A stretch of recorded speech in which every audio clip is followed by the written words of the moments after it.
wherever you're tuning in from. This is the Investors Corner, where we explore hidden treasures. And in this episode, I'm glad to be joined by one of South Sudanese talented artists. She's called Abul Oyay. And in this episode, we are going to be talking about how art and entrepreneurship get together. And I will be glad to introduce her to this program and talk more about her. Abul, Hi. how are you? Good, thank you. Good, good. Welcome Thank to you the for- Baobab House. Thank you very much. I'm seeing there are a lot of things here. Can you give us a small tour so that we can see what are here and you explain to us what these arts exactly about? Perfect. So usually we have different exhibitions, different artists. But for today, for the last 1 week, it's been a solo exhibition. So it's only all my artworks you see here. And this is the exhibition is on the loose woman, the story of the loose woman. And I can't explain every piece, but I'll just point. they're all connected. Yes. So like this one. for Maybe example- we can start from here. We're Yeah. seeing this beautiful painting here. What is this about? So this piece is about the old story of the loose woman is a celebration of South Sudanese women that have broken beyond the cultural norms. And you see this woman seated, very confident. You know, she respects herself. She's taking care of herself. I'm sure she's doing her own businesses. She's elevated in mentally, financially, politically, like. So basically, I'm just celebrating women like that and women like myself. Yeah, and there's also another portrait of a lady here reading. She's reading a book. Yeah. And she's in bed having a glass of wine, maybe after a long day. And what I like about this is the title of the book, The Art of Not Caring. Oh, okay. Because a lot of times we put so much of our energy of, what do so and so think of me? What do everybody think of me? And we end up losing ourselves. So is it a book that actually exists? It does actually. Oh, okay. But it says how not to care. How not to care. Yeah. But But this one I just changed it and Changed made it. it the art. And here So you can see there's a lady here that is taking the lady, wine. She's out there again. It's interesting that here I'm using a wine as a sign of freedom, but in the Genovian culture, it's like, this lady, she's like this, she drinks, she does what, karam kalas. Yeah, exactly. But then it doesn't mean that way. Like, if I have a glass of wine, it doesn't mean I'm stressed, it doesn't mean I'm spoiled, it doesn't mean I'm not being a lady. It's just, there's elegance in wine as well. It's just mean like I'm taking my time, I just need to sit down and think. And yeah. And the next portrait here, it's about. So this, the whole series, I'm painting women that are very strong, women that are very fierce in a way, but the focus on these two pieces is the mask. And so the mask for me represent the cultural, like when out there, when you're thinking of Africa, you're thinking of all these masks and different. So I'm using that to represent the culture and then the expectation as well. Maybe this is a lady she's been exposed, she's gone to places, and she comes back home and there's so much expectation of her, but then also she has an expectation of her country, her people. Exactly. And we have a lady here with a little girl, probably. Yeah. So this is a mother. I think in whichever way we are presented, we know like everything starts at home. The love and the care that you get from your family, from your mother, who is your first, first person you ever bond with, and it carries on. It might be as simple, but it carries on to who you become, So just a mother. And we have this portrait of a lady that's So sleeping. this is a very interesting one. It's, when you tell a story of the loose woman, we have moments where it gets heavy. It gets too heavy, like you can't take it. You know, the stress, the expectation, and this is somebody who is in. She looks very passed out, and she's seen done with everything. But reality is, you don't know what she's been through that day. She's gone maybe so much stress that she just wants to shut it all down. Exactly. But also taking time to think and. And I can see there are others on the other side. Maybe you can also. So here, same thing. It's a lady embracing herself. Same culture, man. And you know, like you see the horns, the cow horns. So the culture expectation at a certain age, you're expected to be like married. Maybe she's not bringing those cows or whatever it is to her family. And then here it's really, to me, it's more of a celebration of freedom.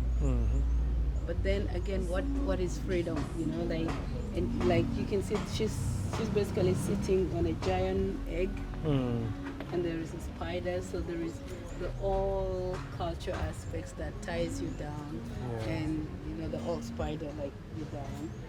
And then again, life is very delicate. It's an egg. It's like an egg. You can fight for your freedom, but how far do you fight? But also, when you're given that freedom, then at what point do you just decide like to an egg, it? exactly, crush it. So, and there's the rest of the world that is beautiful. You can go. It's like you look beyond. But then there's the realities. You could have these things, and then the next day you wake up. And most of these women in your painting, I believe they are not just traditional women; they are contemporary South Sudanese women. How do you relate between the women, South Sudanese women in the village setup, and now the contemporary, modern South Sudanese, especially seeing through your? I think because I've lived both lives. I mean, I've lived in the village before. And I've seen the women in the village carry themselves, and I've been to the both extremes. Like deep in the village, you have to carry water for hours, but also to modern city life, taking like in the UK and whatever, where everything is at your disposal. You know, so and that's why I'm playing around with the ladies or images that I remember. It's like, and basically saying that there's no limit of. You could be somewhere today and you could be like in a different place. Like women like this, to me, purposely, I feel like they represent, when you see women like this, then they talk about me. I'm talking about myself, where I've done stuff, I've moved around, but I can still come back and humble myself, you know, and still be the South Sudanese. With this, for example, I've used an older woman, and for me, it's women that have held the lights for generations, women that have broken through way before us, by the way. If you talk of, I don't know, the Shilluk, they had a queen called Abul that the last queen they ever had. You have women like Mama Angelina that I don't know if you sit down with her and ask her how she broke through the cultural norm of being, and even today, you know, like we're at a point where we're given 35 and we're supposed to be celebrating, but the reality is, if we're equally the same, then why should we be celebrating 35? Let's fight for this one thing. Exactly. You know? And so with this piece, especially for me, I feel like we fight. It speaks a lot for the women that have been there, the Katiba Bernard, I don't whoever, like women that have gone beyond this. Yeah, and there are some here, and then on the so we've got side, the mother and child, which is so when I painted this piece, purposely it was speaking to me. I was doing a piece where I was painting my life, or at least I thought. And then when everybody came to see the work, I did this piece last year. When everybody came to see the work, they're like, "Oh, this looks like so and so." And at some point, I just kind of lost the energy, and I kept it. And is it really resembling anybody that you know, or is just a normal painting? When I was painting, I thought it resembled me, but then the story changed now because Yeah, everybody comes in and they're like, "This Yeah. looks like my sister." Yeah. So the day when we opened the exhibition, a lot of people were like, "Oh my God, this is so and so, and this is so and so. Who were you painting?" So basically, it's just the Madonna, the mother, and the child. And now I would like to really get to know about yourself as an artist and as a Yeah. painter, and what put you through all this. And maybe before we can do that, we can have a sit so that you can be feeling comfortable, so we can talk more about Please, this. it's very hot fun. Yes, yes. And you can- We'll be going for a short break, so stay tuned. Investors Corner is back shortly.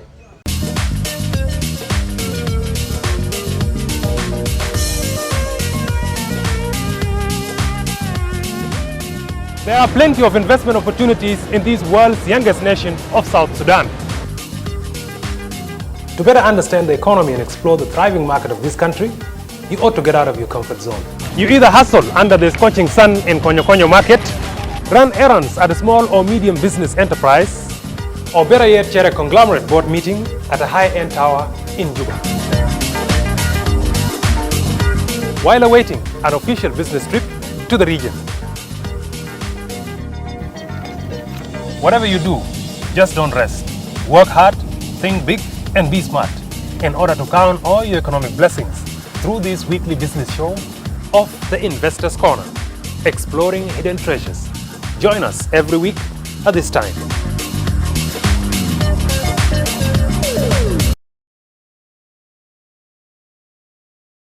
Welcome back. This is the Investors Corner, where we discuss a number of issues, and in this episode I am here with one of South Sudanese talented artist and painter, none other than Abul Oyay. Welcome back. Thank you. First of all, thanks again for giving us a tour and showing us your paintings, which are very marvelous, I must say. Now I want to know what inspired you to do painting and arts in general. In general, wow.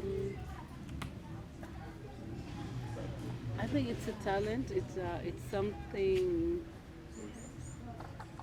inborn, I guess. And to be honest, I didn't realize I was doing it when I was doing it. How old were you when you started? From a very young age, my grandmother used to make pots and mats, and I'm always very experimental with things. So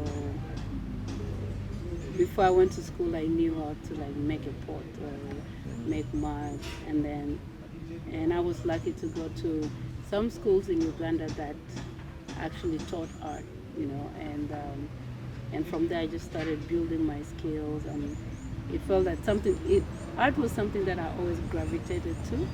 So I found myself in group of artists, or whether I intended it or.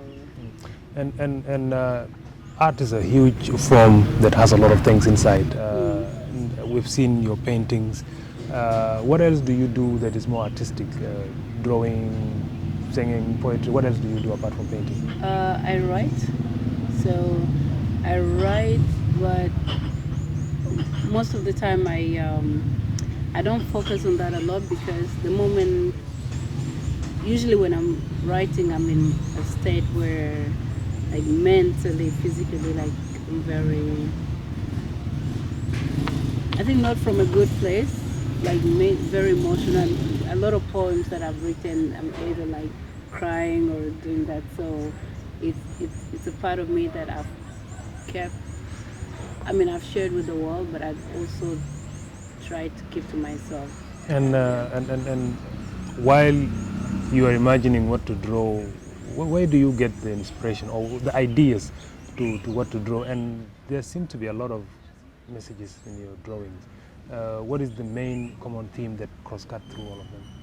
Well, as artists, we communicate. We tell stories that the daily eyes might not see or just ignore, and what we do, we reflect. If you look at the artists in this now, what people are singing now and what people were singing in 2014, 15 is totally different things, So and when I say artists, art in different forms, music, writers, poets, it's always, they reflect on what's happening at that moment. And with this exhibition in particular, I just turned 35 on Saturday, and I'm thinking 35 years old. I don't know at what point did I ever imagine I was gonna be 35, and I think also the pressure from, I wouldn't say family. I'm from a place where my parents are very open-minded, and they're like, hey, you're free to lead your life the way you want, and more empowering in a way. But then when I relate to the other South Sudanese women or South Sudanese sisters, then by 35 it's like, boom, you're supposed to have 5 kids by now. You're supposed to be this way, and. But here I am. I'm living in my own. I'm doing my own stuff, and I'm putting together like that. So basically, it's a gift to myself. Like, hey, I've got to this point of life, almost half of my life, and what have I done so far? So I'm reflecting on things, economics, politics. And speaking, Yeah. sorry to interrupt you, speaking of economics, this program is basically mostly about business and enterprise. And art in itself, yes, it is, expression of thoughts in one way, but Yeah. it is also a means of generating income to whoever is doing it. How do you look into your art form or into your place in terms of monetary value and in terms of generating something that will keep you up going? Well, so art for me, I think it's 2 different ways. There's the love of doing it, like with this one, since we had the exhibition on Saturday, I purposely decided not to sell any piece. However, a lot of people wanted to buy. I'm just like, no, because with this, it's a story. I'm telling a story. I feel like I want people to see it. But if I'm painting if it was the business part of it, then this would have been gone by then. And one thing that I also look at it is, there are a lot of young South Sudanese that didn't know they could live on art. And sometimes they'll just bring pieces. Hey, Abul, can you have this piece? Do you want to see it? Yeah, especially that part. How do Yeah. people say that, okay, you're doing art, but how do you make a living out of it? I mean, I think it depends on how creative you are and how you, to be honest, you tell your story. What are you communicating? There's this young man the one who did this piece. So he sent me a message on Facebook, and it's just like, oh, I heard you have this place. Can I bring some pieces? So I'm like, okay, you bring them, and he brought about 4 pieces, and we sold them in like a week, and I don't. He didn't even believe it, but then truth is, he's super talented, more talented than I am actually when it comes to like art, of drawing, and all physical things. So through this, people have lived, people have made money off art. The sad part is a lot of artists, they get richer when they're gone. But at this point, we're trying to see as well how you can be an artist, be able to market your work, be able to live on it, And this place, you call it Baobab. The baobab, yeah. Yeah, why the Baobab, and what is the correlations between Baobab and your art? So the baobab is the big tree you see when you enter, Yeah. and baobab tree culturally, it's if you go to places like Maban, Nuba Mountains, Madagascar, the baobab. They lived even before the humans were on Earth. So it's a very historical tree. In places like desert places, when it gets really dry season, then they use it to store the water. So it gives life in its way. So, and when I moved there, I remember when I was looking for a house, the moment I saw the baobab, I just decided I'm gonna take this house. So we just named it after the Baobab House. Yes, and you are now most one of the renowned artists in Juba. Do you get to share your experience with institution of higher learnings like the University of Juba, or do you have any way of giving back to train or to teach other up and coming painters and artists? And how do you do this? So within the Baobab itself, we do art and trauma healing. So using art, because I know the whole country is traumatized, to be honest, and we do that with organizations. We have sessions where we train trainers, other artists to go out there and using art therapy for victims of so many wars and all that. And I've been asked to lecture at Juba University, and but at the time I thought I was dealing with so many different things, and I didn't want to put myself in a place where I wasn't mentally ready. And so yeah, I just wasn't ready to go dive in there. So, but it's definitely an offer that I'm gonna take. And how about looking into the region, the East African region, or even beyond? Do you get to share experience with other artists of your nature, of the things they do? Do you get to share experience, and do they get to visit you, or do you get to visit them and participate in these exhibitions to show your art? Yeah, as you know, I grew up in Uganda, so it's home. I know a lot of artists in Uganda, and I've worked in Uganda. When I moved then after Uganda, I moved to Kenya, which the art scene in Nairobi is amazing. They are out there, this art auction, they're doing amazing stuff. And I feel like that's where I build more on my career as an artist. But one thing you also need to know is the development of art is also the state of the country. So if you see the art is doing well in a country, then no, that country is economically, politically, and stable in some way. And if you look at Kenya, amazing. Uganda, also amazing, they're getting there. With South Sudan, we're getting there. How do South Sudanese react to your art, or not only yours, but art form in general?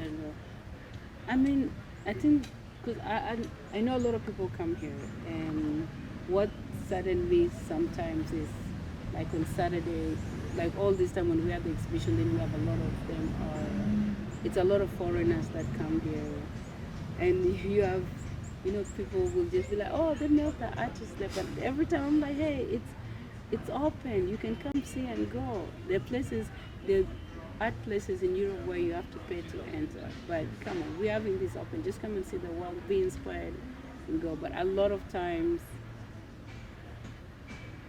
the culture is not there. It's not there. People don't. It is there because naturally, as South Sudanese, we are very artistic, by the way. But with what I see sometimes is people don't push themselves to ask questions. They ask questions, but I don't think they think deeply. Like they don't give themselves time to like look at a piece and understand it. Sometimes it's just like, why did you use that color? Why did you do this? But your place is also very close to this center of the visually impaired people. Do you get to do anything with them in terms of sharing your work with them, or getting them to learn from your artworks here?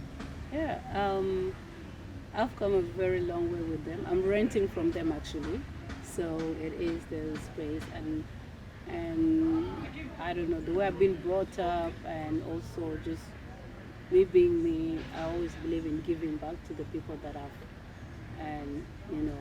lifted you, and I always try my best to do that. We've done lots of art workshop with them, art therapy workshop with them through humanity and inclusion, and with concerts. They have a band, the Hidden Melodies. they perform there. And so usually when I bring in performance artists from different countries, I always make sure the hidden melodies open up the stage or do something. You have also been, I've seen a lot of your work on the streets of Juba, on the walls, on the murals and all this. Yeah. Is there any time where maybe the authorities misunderstood or mistook your art for any other political form that they think is against what they believe in? Well, yeah, that comes with art, and I think that's something that I mentally prepared myself for before going into any form of activism. But I mean, now it's different. Now I think a lot of people know, like, oh, Abul, the artist. But before it was when I was with Anna Taban, and it was more serious because it wasn't just one individual, which was like all this number of young people. So it was a little bit more serious, like, what are you doing? What is the meaning of this piece? What are you know? So there are times that I felt like we were being followed, or there are times actually we were being followed, and we were asked all these things. But now it's different. I've seen, and it's time. It's been 3-4 years now, so I've seen the mindset has changed. And with this change that you think is happening now in the country, do you see any positive response from the government, especially the concerned ministries, culture, museum and heritage, to support you in any way, or at least to just show up during your exhibitions? Well, the interesting thing about this is, because I'm working with the government and so I'm working as a director of museum, culture and heritage. So this is something where I've been trying to push for. When I opened this exhibition, I had to make sure I called the director of the National Archives, Mr. Yusuf was here, and then also the Undersecretary of Minister of Culture and Heritage, and they came. And the amazing thing is he didn't put it out there, but then on Tuesday we were in the office having this meeting, and he just stood up and it was like, and he started talking about this place and how everybody needs to come and see things like that. So I really felt like, at least he understood everything, he appreciates the story. And do you think of, I'm seeing this place is, okay, it is sufficient for now, but do you think of expanding this place and extending your services beyond this place? Yes, as we speak, we have a land by the Gondokoro on this side of Nyaing, and we're building a proper museum, art gallery, and a knowledge center.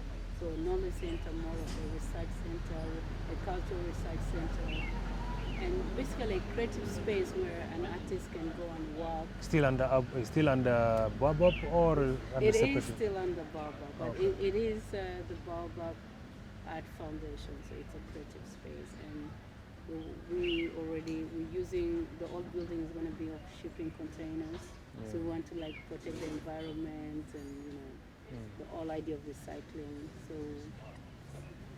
yeah, so it's ongoing.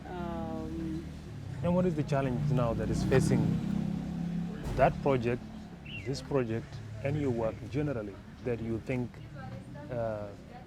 needs to be addressed collectively to make your work happen? I mean, better. I mean, to me, the ideas are there. I think every day. I create every moment. So the ideas are there. I think so far it's the financial aspect of it. To go and convince somebody like, hey, this is what we need to do, and this is how it's gonna turn out. And so I'm at a phase where we still trying to convince a lot of people, like the business community, the international community. UNMIS have given us 30 shipping containers, which I'm very, very happy with. So there's also the climate aspect. The containers are supposed to be on site on September, but because of the rains and the roads, so we couldn't do that. We also have the idea of going out to the local business community and be like, hey, this is what we're trying to do. Because what I'm doing, it might look very little, but it promotes the culture. The people come here and they're shocked, like, we didn't know there's this in South Sudan. Like, it's a big deal for them, but it's me playing my little part to like show the world like we're more than the bullets and the guns and the tanks and whatever. Like we can do. We've been doing this for generations and we can do this. But so for me, it's just like putting it out there and hoping that people can come and support. But either way, I'm moving on and I'm doing what I can do. Yes, and as we edge closer maybe to signing out of the program, if you have takeaway points that our viewers would want them to know, or those who come to your space to know, what would that be?